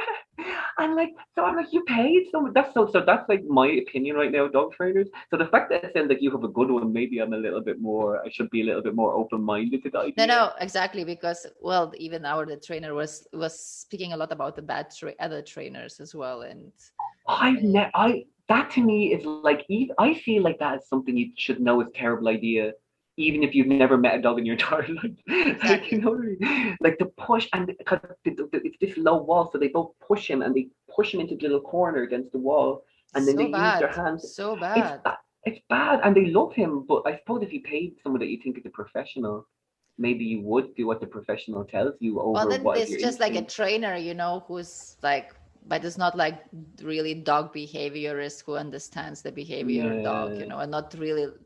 I don't know. For me, it sounds. I don't know. I don't like this showing the power, because it's like you're yeah. not gonna win anything with that. This dog is just gonna be scared of you, and that's it.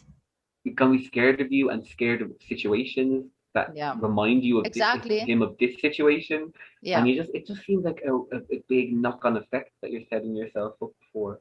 But there's a very much in Berliner dog trainers anyway. There's very much this idea of like your dog must always be focused on you, and Yeah. like any deviation from that is like completely negative.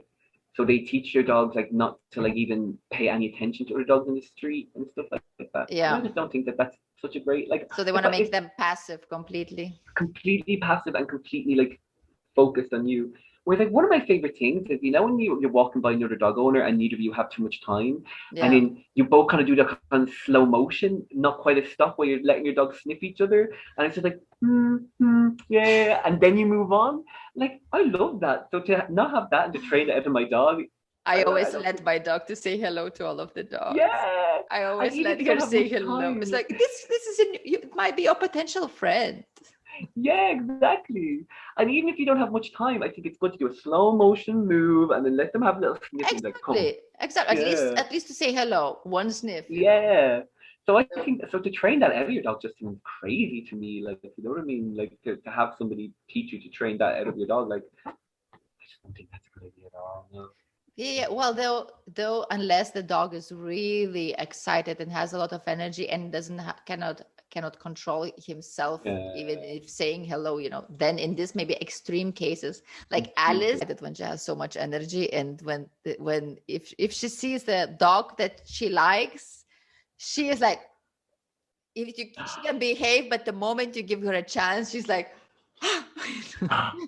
They're gonna jump and well, they're gonna go crazy, gonna do like something like turning around and doing the things. And of course the trainer said like, okay, it's also not okay, not very good, because they can approach other dogs, but they have to approach in a calm way. Oh yeah. She shouldn't be like overexcited with this, because Yeah. it's not healthy for her. It's not healthy and it can sometimes No, but I would intimidate never the put dog. my dog down, and I would be pushing her down. This is the thing. It's like so crazy, Yeah. so No, totally. We crazy. would never do that. But it's like you have to teach them to like, because if you like with her that thing I told you earlier about her being bitten in the face, Like that's what stopped her from running and excitedly at other dogs too much, you know, because she ran at this old lady Labrador, big angry. Because Labradors are Yeah. very rarely angry, but it was Yeah, a big yeah, yeah, angry Labrador, yeah. and she ran right up to its face and just bit her in the face immediately. So that's like how she learned not to get too excited when she meets Poor, other dogs, you know. poor one. Yeah. Uh, it was like sometimes training, like you know what I mean? Well, they have to learn also in their own way as well, as we spoke in the Yeah, beginning. totally. I It's actually have a like she video has to of it understand what somewhere. is yes and what is no, what she can and what she cannot. Exactly. There was a really sweet dog named, because they learned so much better from other dogs, and how she learned to behave around old dogs. There was a sweet old dog named Bum Bum that used to come and catch, and he was super old but would play with her. But then if she played too energetically, he'd Hmm. bite her. And then like he'd bite her on the lip once and pulled her through like a little bit of space, and then she was like Yeah, making all this noise, and then he just stopped. And then she learned that you have to be calm when you're playing with old dogs, senior dogs, you know what I mean? So yeah, like I didn't teach her that. Bon Bon taught her that, you know what I mean? It's yeah, like it's yeah. pretty like dogs teach them pretty well sometimes too, I think, you know, like other Of dogs. course, of course. Mm, but then like Of super course, nice. because it's also if the other dog is the dog can be influenced to your dog as well, because if the dog is calm, it can be very perfect influence. Well, Alice has a Mm. friend. His name is Dexter, and he's half Podenco, half Husky. And Oh wow. we met just accidentally on the street once, and they just matched together, and they were playing like they knew each other forever. And since Oh. that day, we are meeting regularly here and there. We went for training together and stuff, and they became like a really friends. And it's funny because Alice is super excited, though when they play they both are crazy. But Dexter, even though if he is just like 6 months young, he's super good influence for her because he's calm. If he wants, he can be calm, and sometimes he just turns the back to her, like kind of relax, girl.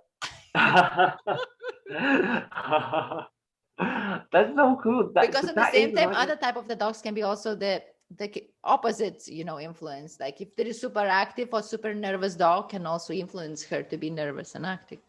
So it's true, Yeah, so they it's learn good to from keep each the good other. influences around. Yeah, that's so good to be like, oh, this dog's a good influence on my dog. Yeah, Like remember this and like try to exactly, hang out with that one a little bit more. exactly, Yeah. exactly, exactly. That's what we do. That's such a see, it's like it being aware of, like the kind of tools that the life gives you to train your dog. I think it's the best way to do it. Like it's not all just you and your dog, you know. It's like Exactly. you have to open yourself up to like the other people in your life and like the other things that are happening. Like the kids that play with her are way more stern with her. Kids in Yeah, general, I think. So I always find that when she's been playing with the kids, she comes back to me and she's like way more well behaved than she is with yeah, me, like as well. So yeah, it's like using the things around you to like make your dog like a better and more balanced creature. Like it's really nice, and it's nice to find things like that as well. It's nice to like figure stuff like that out. That's another positive thing that have with dog, figuring all this stuff out. It's really exactly, good. exactly, Yeah. exactly. Uh, um Dogs have an instinctual bond to follow the leader. How do you think, do we, like as a humans, get that instinct mixed up with love, or is that actually love? Oh, I think it's both. No, I think it's the two of those things together. I think like it's like so. With my last dog, who was a street dog, he definitely thought I was the leader, Mm-hmm. and he was really chill and always kind of did what I said. Whereas sometimes with her, I feel she kind of thinks I'm an idiot and that she needs to be around me at all times because I die without her. You know what I Yeah, mean? yeah, So I don't know. I don't know. So but then I do know she knows I'm in charge. But sometimes I feel like she just looks at me like, "Where would you be without me?" You know? Like, or when I'm gone without her, I think she's actually worried. She's like, "That idiot is gonna get himself killed if I'm not there." You know what I mean? exactly. So yeah. So She so takes I don't. Yeah. care. Yeah, yeah.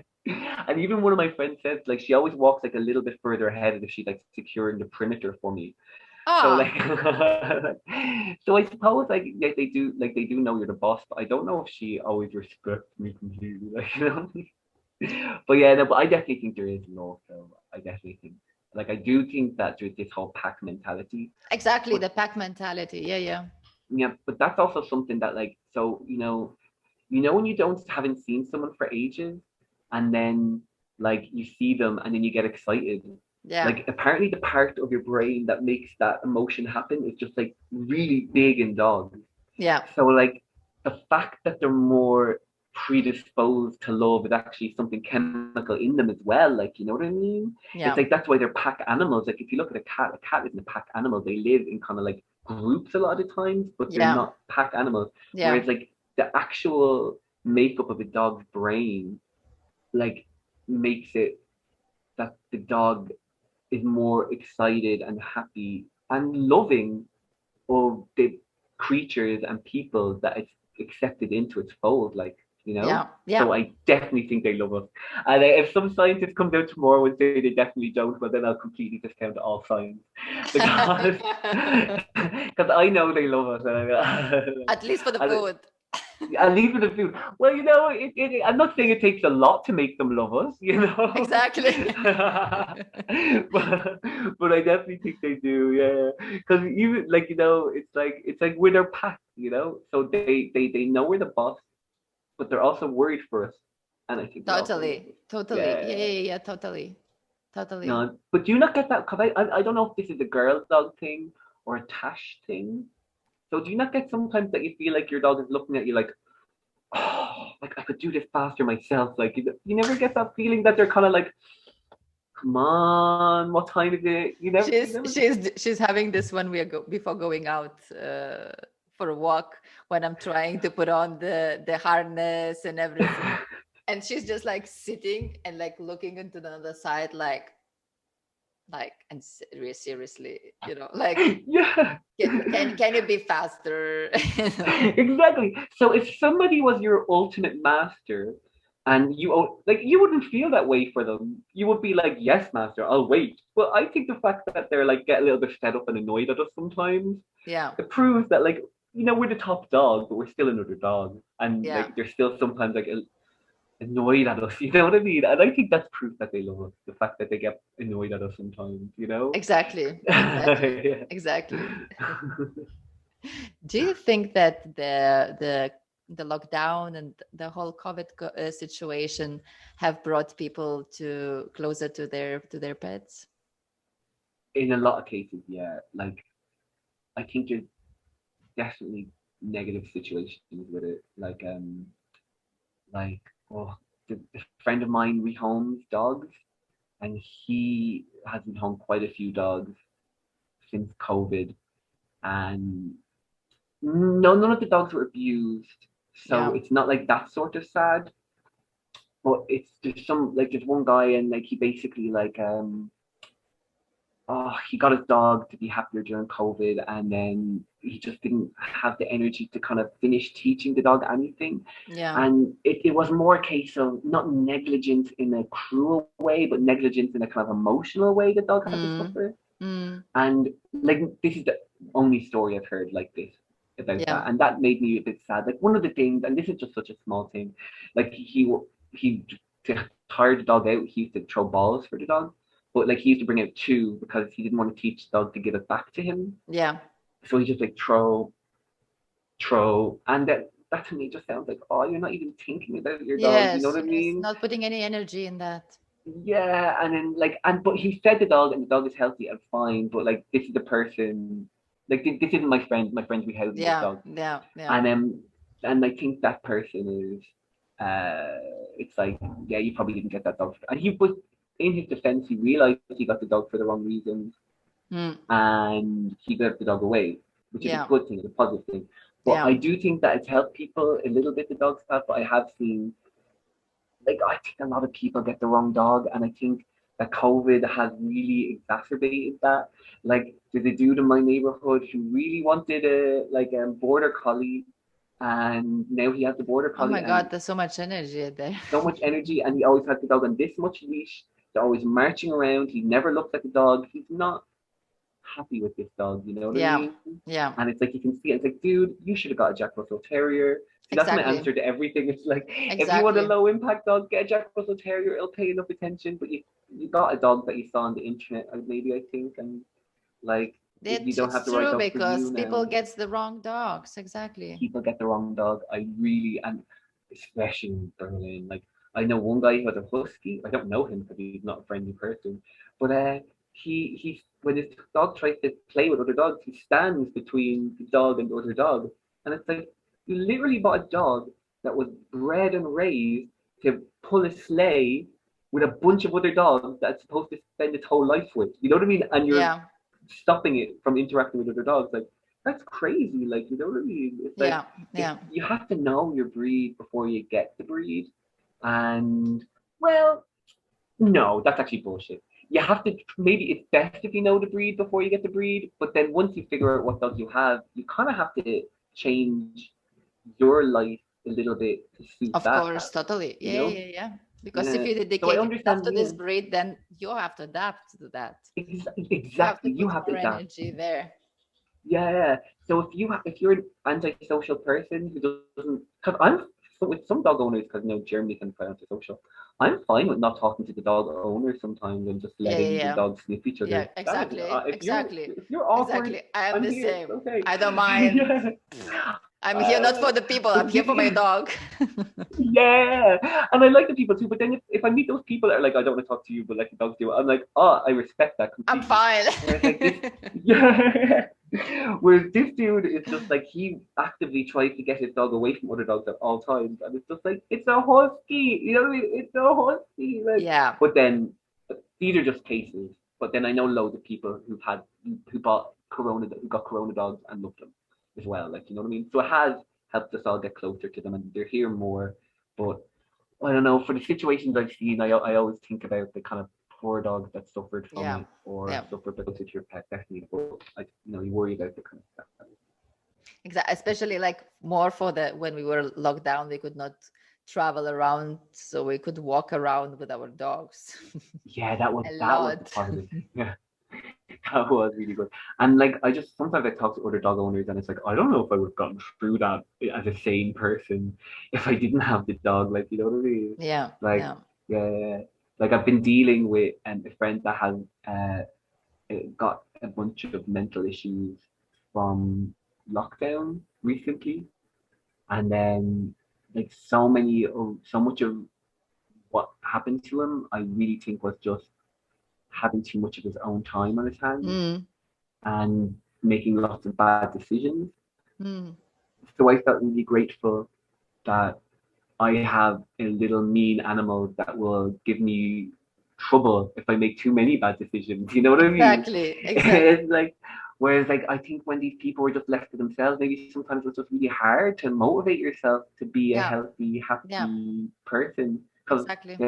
so I do think I am. So it definitely did make things easier for me, but I just worry about the dogs that got badly home. Exactly. Well, yeah, because I also was during this lockdown, they were showing on the news that um that the animal shelters and the breeders were super overwhelmed because more and more people wanted to adopt the dogs or buy the dogs and stuff, because Yeah. obviously everyone was at home and everyone was bored and they thought that the dog will replace this boredness. Oh, yeah.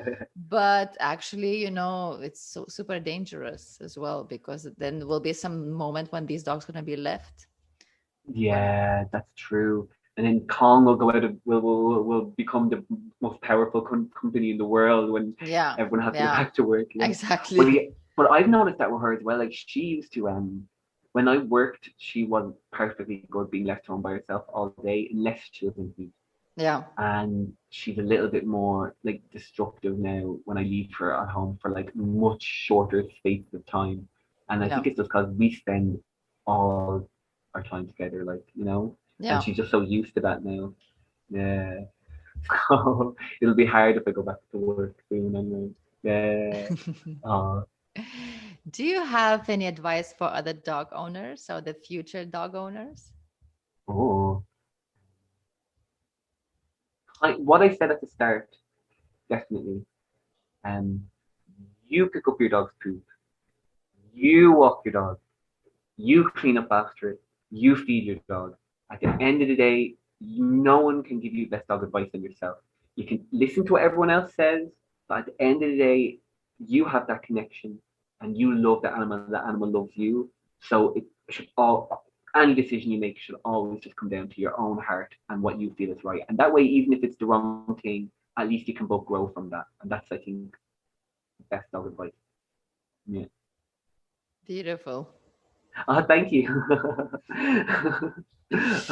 And now we came to the moment when I always ask to every person who comes to my podcast for the last 3 closing questions of the podcast. So the first question is, what does your morning routine look like? So I listened to your podcast, so I actually prepared for this. So yeah, like I like to. I'm not gonna pretend I'm perfect in the morning. Like I like to wake up in the morning. I definitely take a shot of apple cider vinegar every morning because I feel apple cider vinegar just like really just like I don't even know if all this stuff I've heard about through my whole life is lies. I don't even care at this point anymore. I feel the difference whether it's psychosomatic or real. Okay. Like it helps everything that people say it does. It makes me feel like it makes my sinuses better. Okay. It makes my tummy feel better. Okay. So, and I feel it feels really good on an empty tummy. Like I can actually feel the acid. You know, you can feel it good. So I always take apple cider vinegar. I always make black tea, and then I always read dumb stuff on the internet. Nothing serious in the morning, just dumb stuff. So that's my morning ritual. To make your mood up from the morning on. Yeah, to make the mood up. Yeah, you don't want to be reading about politics first thing. Like you want to be reading about the Spice Girls first thing in the morning, not politics. So yeah, and then I walk the dog. Like I said, she's not an early riser, so I usually can have a cup of tea and some cider vinegar before I bring her out in the morning, which I'm actually really lucky about for. So yeah, that's my morning ritual. Yeah.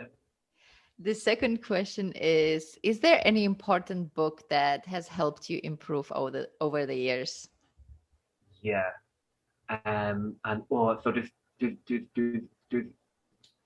I think I can bring it down to one. I prefer to say fiction, because non-fiction can be a bit preachy. He's actually a Czech author, Milan Kundera, and it's The Unbearable Lightness of Being. Okay. And I think that tells you how to be a bad person, how to be a good person, and how to kind of find forgiveness. And I think that's why it's such an important book for me. I know the guy is really controversial, and then the book is a little bit asshole-ish, I suppose, but I definitely think there's enough of the bare component to leading a good life and knowing how to come back from being a negative person at times. And I think that's all in that book. And I think a lot of the time some people focus too much on the negativity in the book and don't focus about how the lead characters tend to find a way to pull back, you know? Yeah. And the Bible. Who doesn't love the Bible? I love the Bible. Like the Bible's so uncool right now. I actually really love the Bible. Like, so you can always find something nice in the Bible. There's always something weird to read, and it's very interesting. Yeah. Like, so those 2 books I think I haven't read it since I was a kid, probably. You don't see, my thing about it is you don't need to read it cover to cover like a proper book. Like sometimes you can just like find a little thing. Open randomly, you know, like the quote of the day. Yeah, we used to have another book like it's very different to the Bible. It was like Herodotus' history, and he's basically like the first ever historian, but it's really pulpy. Like it's not, when people hear about it, they think of this like 1,000-year-old book, but it's like super salacious. It's like Hello Magazine or like one of those gossip columns, but from like Greek times. And it's kind of like the Bible in the sense that you can just like open it up and like read a passage and be like, whoa, like. And it has some, but like it's really crazy. Like there's this one really funny story in Herodotus where this guy gives his son to a nobleman, and then the nobleman tells everyone how much he enjoys having sex with his own wife. And then the guy's like writing there like, he should be telling people he likes having sex with my son. How dare he? And it's just like you're reading it, and you're like, wow, Greek times are weird. And then, or I'll have like just like he will describe the kind of funerary rituals of these tiny kind of tribes that existed in the outlying areas of Greece. Yeah. That like we don't even have proof of. And he's like, oh yeah, when one of them died, they covered themselves in oil and beat their chests howling. And he's just like, wow, that's super interesting. So yeah, Herodotus, the Bible, or Unbearable Lightness of Being. Yeah. And what are you currently most passionate about? Curry, okay, this is like a secret. Like, I don't know if I'm just doing it for the hell of it or I'm doing it for serious reasons, but I've written a Eurovision song. And I've been really like focused on that lately. Very But good. yeah, because you have to get it down to 3 minutes, and you have to have all the main parts. The Lithuania entry this year in Eurovision really inspired me. It was a great song. So are you going for the next year? Well, I don't know. Well, these are all questions. I don't know, but this is just what I've been focused on lately. Getting it down to 3 minutes. Would you be going Making, for Ireland or for oh, Germany? definitely much.